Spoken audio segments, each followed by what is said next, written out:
Hi అండి. ఈరోజు మంచి రెసిపీ చేయబోతున్నాను. చాలా హెల్తీ రెసిపీ. చూడండి నేను ఎలా చేస్తున్నాను అనేది. తప్పకుండా మీరు కూడా ట్రై చేయండి.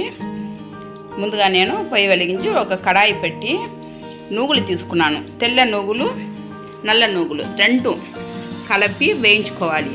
కొద్దిగా లైట్ బ్రౌన్ వచ్చిన దాకా వేయించుకోవాలి. మాడనియకుండా, మాడిపోకుండా చూసుకొని జాగ్రత్తగా వేయించుకొని పక్కన పెట్టాలి. ఆ తర్వాత పుటాన పప్పు కూడా ఒక కప్పు, ఎండు కొబ్బరి కూడా తీసుకున్నాను. అది కూడా తురిమి తీసుకున్నాను. అది కూడా ఒక కప్పు. ప్రతి ఒక్కటి ఒక్కొక్క కప్పు కొలతల ప్రకారం తీసుకున్నాను.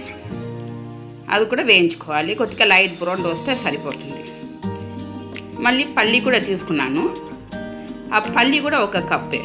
ఇది కూడా వేయించి ఆ పొట్టు తీసి అది కూడా అన్నీ ఒకేసారి కలిపి పెట్టుకోవాలి.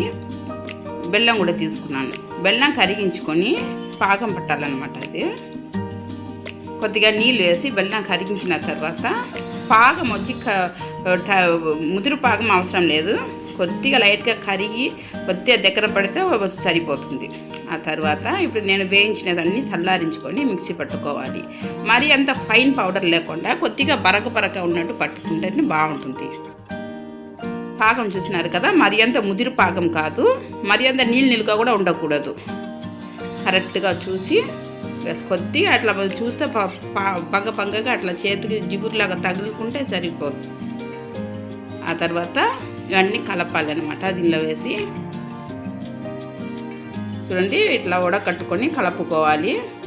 చాలా వేడిగా ఉంది. కొద్దిగా జాగ్రత్త చూసి గరిటెతో అట్లా కలపాలి. మొత్తం నేను పొడి కొట్టిన పౌడర్ మొత్తం నేను వేసేస్తున్నాను. సరిపోయింది. మొత్తం కరెక్ట్గా వచ్చేసింది. ఒకవేళ అట్లా తడిగా లేకుండా అట్లా ఎంటినట్టు ఉంటే మీరు కొద్దిగా పాలు కానీ గీ కానీ వేసుకోవచ్చు. నేను గీ కూడా వేయలేదండి. కరెక్ట్గా సరిపోయింది. దీనిలో కొద్దిగా గీ కూడా వేసుకొని ఇట్లా ఉండలాగా చుట్టుకోవడమే. చూడండి ఎంత బాగా వచ్చింది. చూసారా, ఇట్లా రౌండ్గా మనం షేపు వాళ్ళ పట్టుకోవడమే. ఇంకా అయిపోయింది అంతే. చాలా ఈజీ ప్రాసెస్, ఈజీగా చేసుకోవచ్చు. అన్నీ రెడీగా పెట్టుకో పటాపట్ అయిపోతుంది. వీడియో నచ్చితే లైక్ చేయండి. చాలా మంచిదండి ఆరోగ్యంగా, పిల్లలకు కానీ చాలా మంచిది. తప్పకుండా ట్రై చేయండి. వీడియో నచ్చితే లైక్, ఛానల్ కూడా ఫాలో చేయండి.